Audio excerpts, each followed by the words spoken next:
Starbucks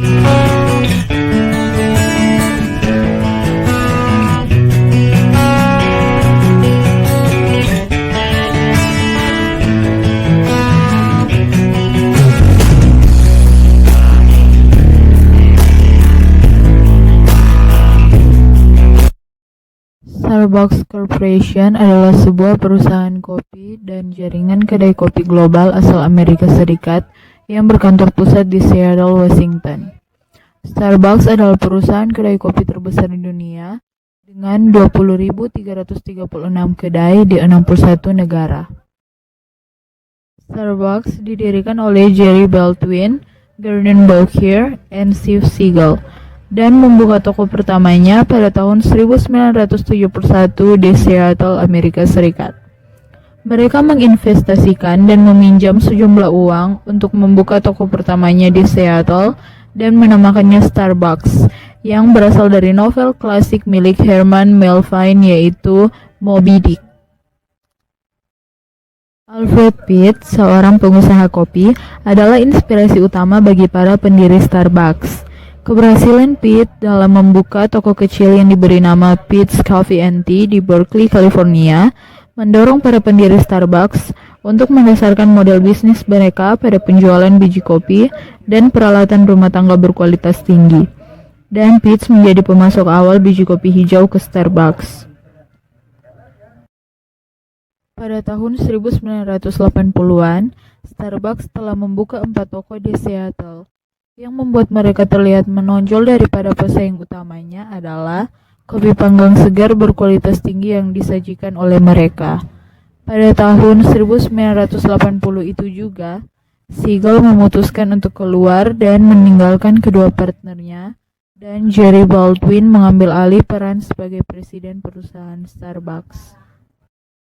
Pada tahun 1981, Howard Schultz, seorang perwakilan sales untuk sebuah perusahaan Swedia yang membuat peralatan dapur dan peralatan rumah tangga di mana Starbucks membeli mesin pembuat kopi tetesnya, memperhatikan perusahaan tersebut dan merasa sangat terkesan, sehingga dia memutuskan untuk bekerja dan mengajar karir di Starbucks.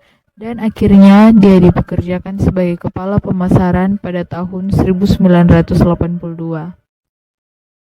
Perubahan terbesar Starbucks berawal dari ide terbesar Schultz untuk masa depan Starbucks yang datang selama musim semi 1983 ketika perusahaan mengirimnya ke Milan untuk menghadiri pertunjukan peralatan rumah tangga internasional.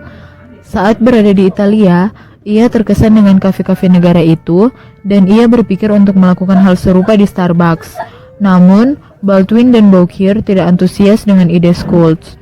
Melihat bahwa ia tidak akan dapat memujuk Baldwin dan Bowker untuk merangkul ide tersebut, akhirnya Schultz meninggalkan Starbucks pada tahun 1985 dan memulai rantai kopinya sendiri yang disebut Il Giornale, yang langsung berkembang dengan cepat ke beberapa kota.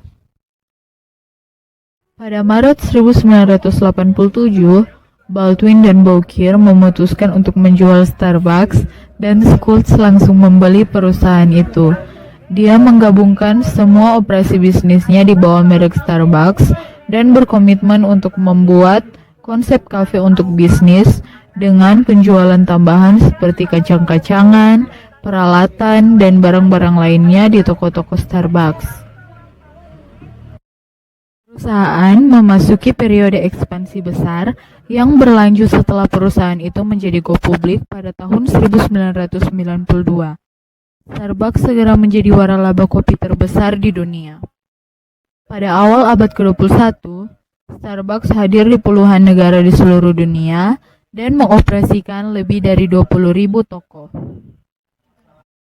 Sedangkan untuk Indonesia sendiri, gerai pertama Starbucks Coffee berada di Plaza Indonesia yang dioperasikan pada 17 Mei 2002. Hingga Januari 2018, Starbucks Coffee Indonesia sudah memiliki sebanyak 326 cabang yang terletak di seluruh kota besar.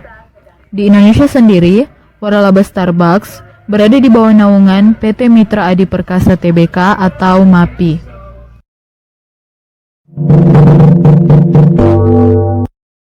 Pembahasan pertama, Apa segmenting, targeting, dan positioning dari produk Starbucks Coffee? Segmenting atau yang sering dikenal dengan segmentasi pasar merupakan tindakan mengklasifikasikan pasar ke dalam kelompok-kelompok dengan berbagai kategori. Dalam segmentasi pasar, terdapat beberapa variabel yang harus kalian perhatikan, seperti aspek demografis, psikografis, maupun behavior atau perilaku konsumen. Yang pertama adalah aspek demografis. Umur yang ditargetkan oleh perusahaan Starbucks ada pada kisaran 25-54 tahun. Jenis kelamin laki-laki dan perempuan, status pernikahan sudah menikah dan yang belum menikah, tingkat penghasilan berada di atas 5 juta per bulan, dan jenis pekerjaannya mahasiswa, pegawai negeri, dan juga pegawai swasta. Yang kedua adalah aspek geografis. Cakupannya adalah luar negeri dan dalam negeri. Yang ketiga adalah aspek psikografis. Status ekonomi sosialnya masyarakat menengah ke atas dengan gaya hidup yang glamor, serta kepribadian yang menyukai sesuatu yang berbeda.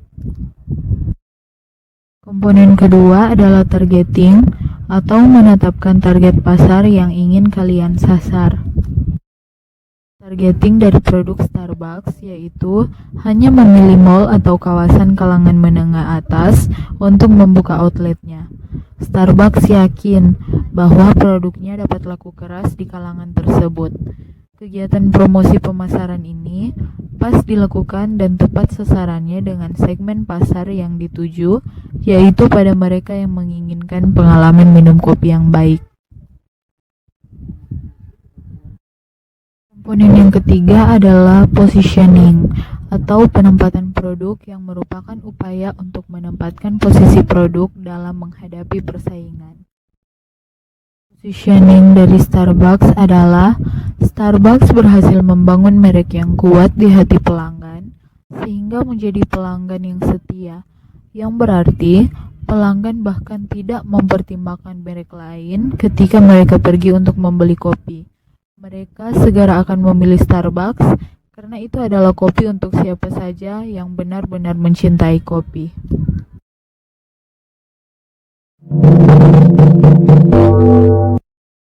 Di Manado sendiri, terdapat cukup banyak pesaing yang dimiliki oleh Starbucks Coffee.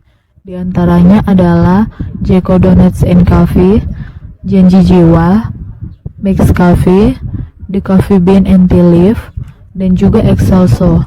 Namun, dengan mempertahankan kualitas dari Starbucks sendiri, maka mampu dibuktikan bahwa sampai sekarang Starbucks adalah kafe nomor 1 yang berada di Manado, dan juga saat pelanggan memasuki Starbucks menimbulkan gengsi tersendiri di hati pelanggan tersebut.